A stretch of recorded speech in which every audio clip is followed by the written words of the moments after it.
Hello friends, ನಮಸ್ತೆ. ನಮ್ಮ ಅಡುಗೆ ನಿಮ್ಮ ರುಚಿಗೆ ಸ್ವಾಗತ. ಇವತ್ತು ನಾನು ನಿಮಗೆ ಒಂದು ರುಚಿಯಾದ ಆರೋಗ್ಯಕರವಾದ ಬ್ರೇಕ್ಫಾಸ್ಟ್ ರೆಸಿಪಿಯನ್ನು ತೋರಿಸ್ತಾ ಇದ್ದೀನಿ. ಇದನ್ನು ನೋಡಿ, ಕಲರ್ ನೋಡಿದರೆ ನಿಮಗೆ ಹೇಗೆ ಅನಿಸುತ್ತೆ? ಆಹಾ, ಸೂಪರ್ ಆಗಿದೆ ಅಲ್ವಾ? ಹಾಗೆಯೇ ರುಚಿ ಕೂಡ ಅದ್ಭುತವಾಗಿರುತ್ತೆ. ಮಾಡೋದಕ್ಕೂ ಕೂಡ ತುಂಬ ಈಸಿ. ಇದು ಯಾವುದೇ ಕಷ್ಟ ಇಲ್ಲದೆ ತುಂಬ ಈಸಿಯಾಗಿ ನೀವು ಇದನ್ನು ಮಾಡ್ಕೊಳ್ಬೋದು. ಹಾಗೆಯೇ ಟೈಮ್ ಕೂಡ ಜಾಸ್ತಿ ತಗೊಳ್ಳೋದಿಲ್ಲ.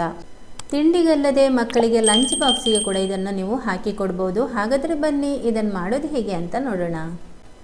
ಮೊದಲಿಗೆ ನಾನಿಲ್ಲಿ ಸ್ವಲ್ಪ ತರಕಾರಿಗಳನ್ನು ಹೆಚ್ಚಿಟ್ಕೊಂಡಿದ್ದೀನಿ. ಒಂದು ಕ್ಯಾರೆಟನ್ನು ತುರಿದು ಇಟ್ಕೊಂಡಿದ್ದೀನಿ. ನಂತರ ಒಂದು ಈರುಳ್ಳಿಯನ್ನು ಸಣ್ಣಗೆ ಹೆಚ್ಚಿ ಇಟ್ಕೊಂಡಿದ್ದೀನಿ. 1/4 ಕಪ್ನಷ್ಟು ಫ್ರೋಝನ್ ಜೋಳ, ಇದರ ಬದಲು ನೀವು ಬಟಾಣಿ ಕೂಡ ಹಾಕ್ಕೊಳ್ಬೋದು. 2 ಹಸಿಮೆಣಸಿನ್ಕಾಯಿ ಸಣ್ಣಗೆ ಹೆಚ್ಚಿಟ್ಕೊಂಡಿದ್ದೀನಿ. 5 ಬೀನ್ಸನ್ನು ಸಣ್ಣದಾಗಿ ಕಟ್ ಮಾಡಿ ಇಟ್ಕೊಂಡಿದ್ದೀನಿ. ನಂತರ 1 ಆಲೂಗಡ್ಡೆಯನ್ನು ತುರಿದು ನೀರಿಗೆ ಹಾಕಿ ಇಟ್ಕೊಂಡಿದ್ದೀನಿ. ಈ ರೀತಿ ಮಾಡಿಕೊಂಡ್ರೆ ಅದು ಕಪ್ಪಗಾಗೋದಿಲ್ಲ, ಅದಕ್ಕೋಸ್ಕರ ನೋಡಿ ಈ ರೀತಿ ತುರಿದು ಇಟ್ಕೊಂಡಿದ್ದೀನಿ. ಬನ್ನಿ ಈಗ ಮಾಡೋದು ಹೀಗೆ ಅಂತ ನೋಡೋಣ. ಒಲೆ ಮೇಲೆ ಒಂದು ಪಾತ್ರೆಯನ್ನಿಟ್ಟು ಅದರಲ್ಲಿ ನಾನು 2 ಸ್ಪೂನಷ್ಟು ಎಣ್ಣೆ ಹಾಕ್ಕೊಂಡಿದ್ದೀನಿ. ಎಣ್ಣೆ ಜಾಸ್ತಿ ಬೇಡ ಇದಕ್ಕೆ. ಆಮೇಲೆ ಒಂಚೂರು ಸಾಸಿವೆ ಸೇರಿಸ್ಕೊಳ್ಳಿ. ಸಾಸಿವೆ ಚಟಪಟ ಅಂತ ಆದಮೇಲೆ ಅರ್ಧ ಟೀ ಸ್ಪೂನ್ನಷ್ಟು ಜೀರಿಗೆ ಸೇರಿಸ್ಕೊಳ್ಳಿ. ನಂತರ ಇದಕ್ಕೆ ಸಣ್ಣದಾಗಿ ಹೆಚ್ಚಿರುವಂತಹ 1 ಈರುಳ್ಳಿ, ಸಣ್ಣದಾಗಿ ಹೆಚ್ಚಿರುವಂತಹ 2 ಹಸಿಮೆಣಸಿನ್ಕಾಯಿಯನ್ನು ಹಾಕಿಬಿಟ್ಟು ಒಂದು ಅರ್ಧ ನಿಮಿಷ ಫ್ರೈ ಮಾಡ್ಕೊಳ್ಳಿ. ಅಥವಾ ಹಸಿಮೆಣಸಿನ್ಕಾಯಿ ಮತ್ತು ಈರುಳ್ಳಿಯ ಹಸಿ ಸ್ಮೆಲ್ ಹೋಗುವವರೆಗೆ ಫ್ರೈ ಮಾಡ್ಕೋಬೇಕು. ನೋಡಿ, ಈ ರೀತಿ ಫ್ರೈ ಆದಮೇಲೆ ಇದಕ್ಕೆ ನಾನು ಫಸ್ಟ್ ಕ್ಯಾರೆಟ್ ಹಾಕ್ಕೊಳ್ತಾ ಇದ್ದೀನಿ. ಹಾಗೆಯೇ ಬೀನ್ಸ್ ಸೇರಿಸ್ಕೊಳ್ತಾ ಇದ್ದೀನಿ. ನಂತರ ಈ ಆಲೂಗಡ್ಡೆಯನ್ನು ನಾವು ನೀರಿನಲ್ಲಿ ಹಾಕಿಟ್ಟಿದ್ದೀವಲ್ವ, ಇದರ ತುರಿಯನ್ನು ಚೆನ್ನಾಗಿ ಕೈಯಲ್ಲಿ ಹಿಂಡಿಬಿಟ್ಟು ಹಾಕ್ಕೊಳ್ಬೇಕು. ಎಲ್ಲವನ್ನು ಹಾಕ್ಕೊಂಡಾದಮೇಲೆ ಇದನ್ನು ನಿಧಾನ ಉರಿಯಲ್ಲಿ ಅಥವಾ ಮೀಡಿಯಮ್ ಉರಿನಲ್ಲಿ ಇಟ್ಕೊಂಡು ಚೆನ್ನಾಗಿ ಇದನ್ನು ಫ್ರೈ ಮಾಡ್ಕೊಳ್ಬೇಕು. ಸುಮಾರು ಒಂದು 3 ರಿಂದ 4 ನಿಮಿಷ ಫ್ರೈ ಮಾಡಿಕೊಂಡ್ರೆ ಸಾಕು. ಆವಾಗ ಈ ಹಸಿ ತರಕಾರಿಗಳು ಎಲ್ಲ ಚೆನ್ನಾಗಿ ಬೇಯುತ್ತೆ. ಅಂದರೆ ತುಂಬ ಇದು ಬೇಯೋದು ಬೇಡ, ಒಂದು ಲೈಟಾಗಿ ಬೆಂದರೆ ಸಾಕು. ಒಂದು ಸ್ವಲ್ಪ ಕ್ರಂಚಿ ಆಗಿರಬೇಕು, ಅಲ್ಲಿ ತನಕ ಇದನ್ನು ಬೇಯಿಸಿದರೆ ಸಾಕು. ಇದರ ನೀರಿನಂಶ ಎಲ್ಲ ಹೋಗಿ ಡ್ರೈ ಆಗಿದೆ ನೋಡಿ.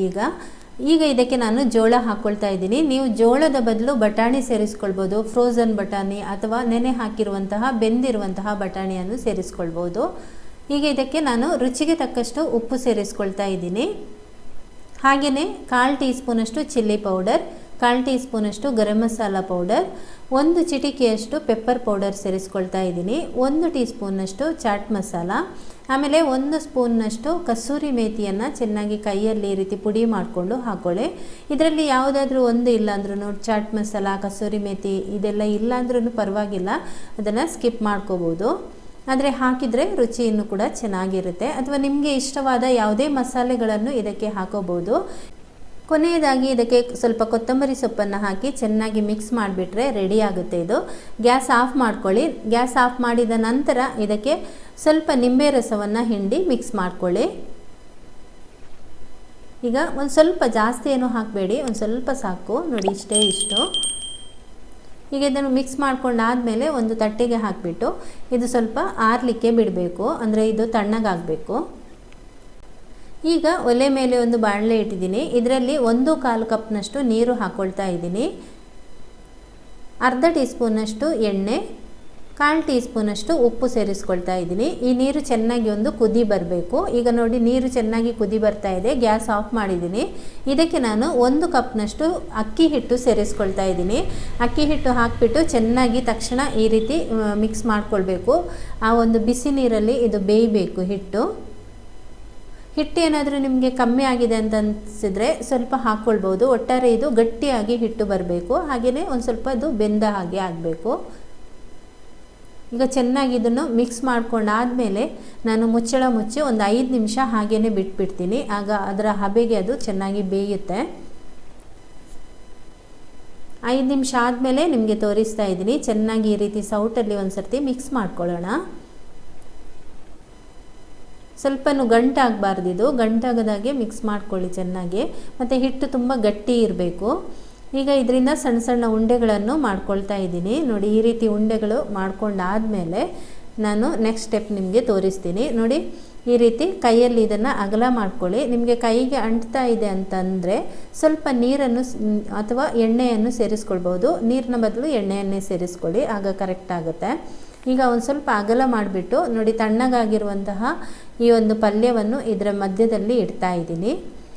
ಒಂದು ಸ್ಪೂನಷ್ಟು ಹಾಕ್ಕೊಳ್ಳಿ. ಒಂದು ದೊಡ್ಡ ಸ್ಪೂನಲ್ಲಿ 1 ಸ್ಪೂನು, ಅಥವಾ ನೀವು ಎಷ್ಟು ಉಂಡೆಯನ್ನು ಎಷ್ಟು ಅಗಲ ಮಾಡಿದಿರಿ ಅದರ ಒಂದು ಅಳತೆಗೆ ತಕ್ಕನಾಗೆ ಅದರ ಮಧ್ಯದಲ್ಲಿ ಬರುವಂತೆ ಪಲ್ಯವನ್ನು ಇಡಬೇಕು. ತುಂಬ ಜಾಸ್ತಿ ಇಟ್ಟರೂ ಅದು ಹೊರಗಡೆ ಬರುತ್ತೆ.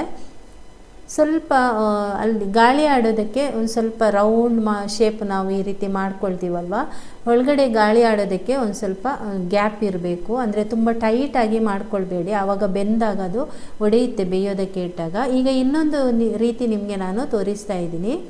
ಈ ರೀತಿ ಪ್ಲಾಸ್ಟಿಕ್ ಕವರಲ್ಲಿ ಸ್ವಲ್ಪ ಎಣ್ಣೆ ಸವರ್ಬಿಟ್ಟು ಈ ಥರ ಅಗಲ ಮಾಡ್ಕೊಳ್ಳಿ. ಇದು ನಿಮಗೆ ಕೈಯಲ್ಲೇ ಮಾಡಿಕೊಂಡು ಮಾಡೋದಾದರೆ ಅದಕ್ಕಿಂತ ಇದು ತುಂಬ ಈಸಿಯಾಗಿರುವಂತಹ ಸುಲಭ ವಿಧಾನ ಅಂತ ಹೇಳ್ಬೋದು.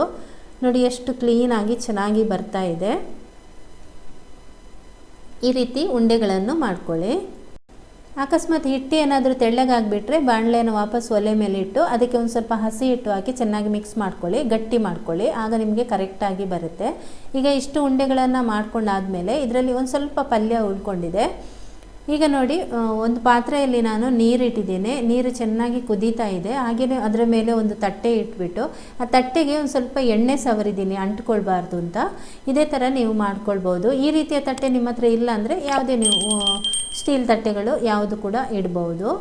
ಈಗ ಮುಚ್ಚಳ ಮುಚ್ಚಿ ಇದನ್ನು ನಾನು 15 ನಿಮಿಷ ಬೇಯಿಸ್ಕೊಳ್ತಾ ಇದ್ದೀನಿ. ಯಾಕೆಂದರೆ ಉಂಡೆ ಮಾಡಿರೋದ್ರಿಂದ ಅದು 10 ನಿಮಿಷಕ್ಕೆ ಬೇಕಾದರೆ ನೀವು ನೋಡ್ಬೋದು. 10 ನಿಮಿಷಕ್ಕೆ ಬೆಂದರೆ ನೀವು ತೆಗಿಬೋದು. 15 ನಿಮಿಷದ ನಂತರ ಮುಚ್ಚಳ ತೆಗೆದು ತೋರಿಸ್ತಾ ಇದ್ದೀನಿ. ವಾವ್, ತುಂಬ ಚೆನ್ನಾಗಿ ಬೆಂದಿದೆ. ಉಂಡೆಗಳು ನೋಡಿ ಸೈಜ್ ಎಲ್ಲ ದೊಡ್ಡ ದೊಡ್ಡದಾಗಿದೆ. ಈಗ ಚೆನ್ನಾಗಿ ಉಬ್ಬಿದೆ ಇದು.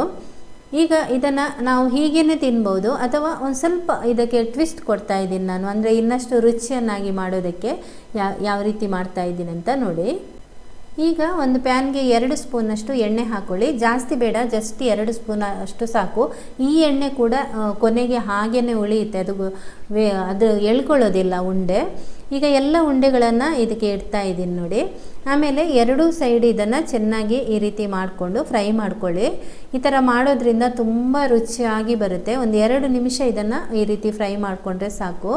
ಎಷ್ಟು ರುಚಿಯಾಗಿರುತ್ತೆ ಅಂದರೆ ಮಕ್ಕಳಿಗಂತೂ ತುಂಬಾ ಇಷ್ಟ ಆಗುತ್ತೆ, ಹಾಗೆಯೇ ದೊಡ್ಡವರಿಗೂ ಕೂಡ ಇದು ತುಂಬ ಇಷ್ಟ ಆಗುತ್ತೆ. ಈಗ 2 ಸೈಡ್ ಒಂದು 2 ನಿಮಿಷ ಈ ರೀತಿ ಫ್ರೈ ಮಾಡ್ಕೊಂಡಿದ್ದೀನಿ ನಾನು. ಒಂದು ರೀತಿ ಡಿಫ್ರೆಂಟ್ ಟೇಸ್ಟ್ ಇರುತ್ತೆ. ಖಂಡಿತ ನೀವು ಇದನ್ನು ಮನೆಯಲ್ಲಿ ಟ್ರೈ ಮಾಡಿ. ಹಾಗೆಯೇ ನಿಮಗೆ ಈ ಒಂದು ಪ್ರೊಸೆಸಿಂಗ್ ಇಷ್ಟ ಇಲ್ಲ ಅಂದರೆ ನೀವು ಫಸ್ಟ್ ಹಬೆಯಲ್ಲಿ ಬೇಯಿಸಿದ್ದನ್ನು ಕೂಡ ತಿನ್ಬೋದು. ಈಗ ನೋಡಿ, ಎಣ್ಣೆ ಎಷ್ಟು ಹಾಕಿದ್ದೀವಿ ಹಾಗೇ ಇದೆ, ಇದು ಸ್ವಲ್ಪನೂ ಎಳ್ಕೊಳ್ಳೋದಿಲ್ಲ ಎಣ್ಣೆ. ಮೊದಲೇ ನಾವು ಉಂಡೆ ಬೇಯಿಸಿದ್ದೀವಲ್ವ, ಅದರ ಕಾರಣ ಎಣ್ಣೆ ಎಳ್ಕೊಳ್ಳೋದಿಲ್ಲ ಅದು. ಹಾಗೆಯೇ ಈಗ ನೋಡಿ, ಕಟ್ ಮಾಡಿ ಕೂಡ ತೋರಿಸ್ತೀನಿ. ತುಂಬ ರುಚಿಯಾದಂತಹ ಒಂದು ಈಸಿಯಾಗಿರುವಂತಹ ಬ್ರೇಕ್ಫಾಸ್ಟ್ ರೆಸಿಪಿ. ಹಾಗಾದರೆ ಈ ಒಂದು ರೆಸಿಪಿ ನಿಮಗೆ ಇಷ್ಟ ಆಗಿದ್ದರೆ ಒಂದು ಲೈಕ್ ಮಾಡಿ, ಶೇರ್ ಮಾಡಿ, ಕಮೆಂಟ್ ಮಾಡಿ.